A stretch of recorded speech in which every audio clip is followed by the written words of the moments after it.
आप लोग? मस्त, बढ़िया। चलिए आज हम लोग सीखने वाले बेटा फैराडे लॉ ऑफ इंडक्शन।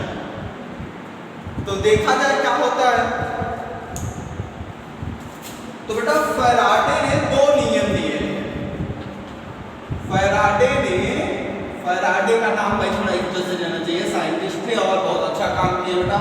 तो फैराडे जी ने बेटा दो ऑब्जर्वेशन दिया था। Faraday law of electromagnetic induction, ठीक है, EMI। इसमें बेटा इन्होंने दो नियम दिया। पहला नियम इन्होंने जो बताया बेटा, उन्होंने कहा कि अगर इलेक्ट्रिक फ्लक्स को हम चेंज कर दें विथ रिस्पेक्ट टू टाइम तो EMF प्रोड्यूस हो जाता है। इलेक्ट्रिक फ्लक्स को बेटा अगर with respect to time change कर दिया जाए किसी कंडक्टर के अक्रॉस तो उसमें EMF प्रोड्यूस हो जाएगा, उसके टर्मिनल के अक्रॉस EMF प्रोड्यूस हो जाएगा। और अगर वो कहीं क्लोज सर्किट है, क्लोज लूप है, तो उसमें इलेक्ट्रिक करंट जनरेट हो जाएगा जिसको इंड्यूस्ड करंट कहते हैं। तो कहानी बड़ी सिंपल सी है बेटा कि अगर हम किसी मैग्नेट को लेकर मैग्नेटिक फील्ड को चेंज करें तो फ्लक्स मिलेगा, फ्लक्स को चेंज करेंगे तो EMF मिलेगा। तो पहला नियम इनका यही है कि अगर हम फ्लक्स को चेंज करें तो हमको EMF मिलेगा -d∅dt। ये मिलता है EMF। अगर मैग्नीट्यूड की बात करें बेटा तो EMF क्या मिल जाता है, d∅dt। बड़ा सिंपल सा एक, अगर हम लोग ऑब्जर्वेशन करें, मान लीजिए ये नॉर्थ पोल और साउथ पोल बना लिया जाए, नॉर्थ पोल साउथ पोल, और यहाँ पर एक इस तरह का स्ट्रक्चर बनाए जिसके अंदर हम फ्लक्स को चेंज कराएं। इसके अंदर, इस कॉइल के अंदर फ्लक्स को चेंज कराएं। तो अगर बेटा इस कॉइल के अंदर हम फ्लक्स को चेंज करा दें तो हमें कुछ इस तरह का स्ट्रक्चर अगर हम बना लें, गैल्वेनोमीटर बना लें और इसको कनेक्ट कर दें और यहाँ पे इसे चेंज करें, मतलब इसके मूवमेंट को हम बनाएं आगे।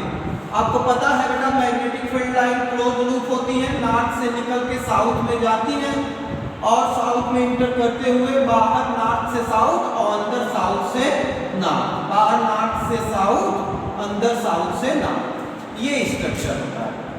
तो इस तरह से मैग्नेटिक फील्ड लाइन आपका यहां पर दिखाई देगा।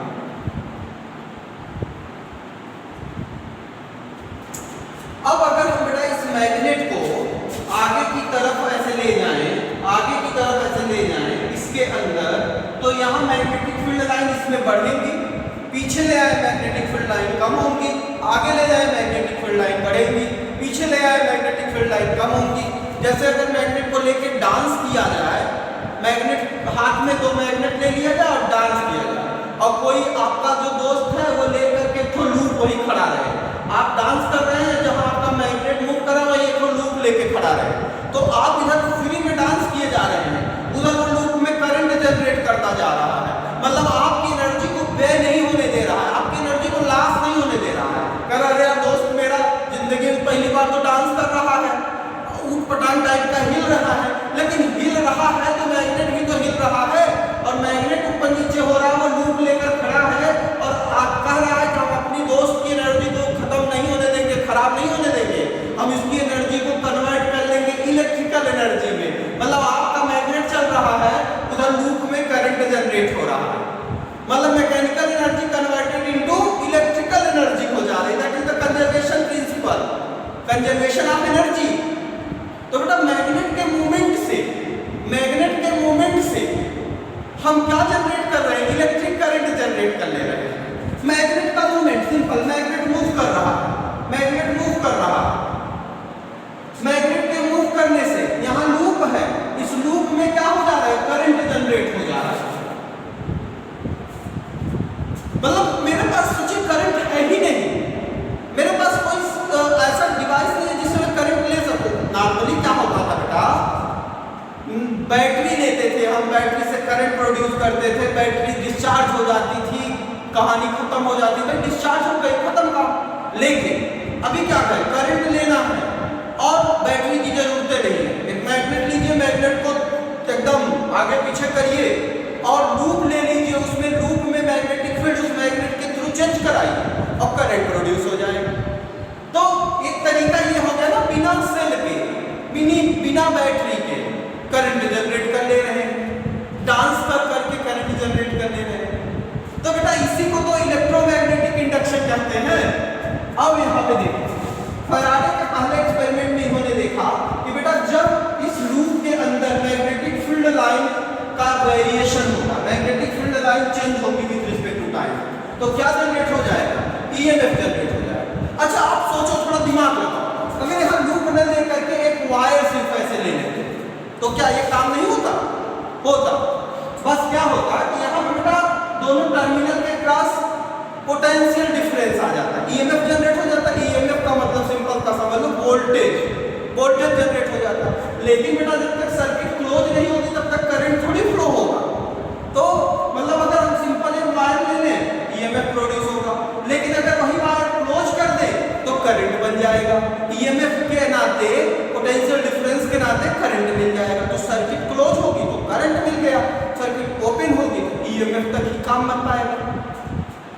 तो इन्होंने कहा बेटा कि अगर फ्लक्स को हम चेंज करेंगे तो हमें क्या मिल जाएगा, ईएमएफ मिल जाएगा। यही इनका पहला नियम। अगर हमें पूरा बात करना हो तो ये माइनस साइन होता है बेटा, ये लेंजला से हमें फाइनल होगा, अभी लेंजला मैं आपको बताऊंगा। लेकिन फिलहाल इतना जान लो, ईएमएफ का मैग्नीट्यूड क्या होता है, जितना चेंजिंग फ्लक्स होता है विद रिस्पेक्ट टू टाइम। तो ये पहला नियम। और वास्तव में यहां पे देखा जाए तो पहले नियम में बेटा सिर्फ इन्होंने कहा था कि अगर मैग्नेटिक फ्लक्स किसी लूप के क्रॉस चेंज किया जाएगा, किसी कंडक्टर में चेंज कर दिया जाएगा, तो वहां ईएमएफ प्रोड्यूस हो जाएगा। थोड़ा गलती हो गई बोलने में, पहले में बेटा इन्होंने सिर्फ कहा ईएमएफ प्रोड्यूस हो जाएगा, और दूसरे में इन्होंने बताया कि वो जो ईएमएफ प्रोड्यूस होगा वो कितना होगा, जितना चेंज इन फ्लक्स। बातें कंप्लीट है, रिपीट कर रहा हूं। फैराडेज लॉ बेटा दो पार्ट में। फर्स्ट पार्ट में इन्होंने क्या देखा, इन्होंने बताया कि अगर किसी कंडक्टिंग क्लोज लूप को ले लिया जाए, उसके क्रॉस मैग्नेटिक फील्ड को चेंज करें तो उससे फ्लक्स चेंज होता है। फ्लक्स के वेरिएशन के कारण वहां ईएमएफ जनरेट होता है। ओके, दूसरे नियम में बेटा इन्होंने बताया कि ईएमएफ कितना जनरेट होगा, तो मिला क्या, जितना change in flux with respect to time होगा वहां का उतना ईएमएफ। अच्छा, अब अगर मान लीजिए इस लूप का, जो लूप मैंने बनाया, अगर इसका रेजिस्टेंस आर है तो इस ईएमएफ के कारण बेटा वहां पे करंट भी तो हमें पता चल जाएगा, इंड्यूस्ड करंट कितना मिल जाएगा, इंड्यूस्ड करंट बेटा मिल जाएगा। ये ईएमएफ किसका काम करेगा, वोल्टेज का काम करेगा। किसका काम करेगा, वोल्टेज का काम करेगा। तो ये हमें ईएमएफ डिवाइडेड बाय इस कंडक्टिंग लूप का रेजिस्टेंस, ये बेटा यहां का इंड्यूस्ड करंट मिल जाएगा। और इंड्यूस्ड करंट की या ईएमएफ का हमेशा जिसके कारण प्रोड्यूस होता है उसी का ये अपोज करता है। तो ये लेंजला में मैं आपको बताऊंगा, जिसके कारण यहाँ पे माइनस साइन आता है। तो क्या क्या पता चला, फैराडेज लॉ क्या है बेटा, इन्होंने बताया कि अगर हम किसी कंडक्टर के across magnetic field line change करें, उससे क्या होता है, फ्लक्स चेंज होता है, जिससे ईएमएफ प्रोड्यूस होता है। पहला नियम। दूसरे नियम में इन्होंने बताया बेटा कि वो ईएमएफ कितना मिलेगा, जितना change in flux with respect to time, उतना वहां का ईएमएफ। इसमें किसी को कोई डाउट नहीं? तो ये बेटा फैराडेज लॉ है आपका, जो हम दो पार्ट में पढ़ते हैं और सिंपल सा ऑब्जर्वेशन। कुछ लोगों का कहना बेटा ये एक्सीडेंटली मिला, लेकिन बेटा इतना बड़ा रिसर्च एक्सीडेंटली तो हो नहीं सकता। इसमें फैराडे साहब ने बहुत वर्क किया होगा, तब आपको ये एक्सपेरिमेंट करके दे दिया कि लो भैया अब करंट जनरेट करने का सिंपल सा तरीका, मैग्नेटिक फील्ड लाइन चेंज करो और करंट पा लो। चलिए पढ़ाई करते रहिए, मस्त रहिए। All the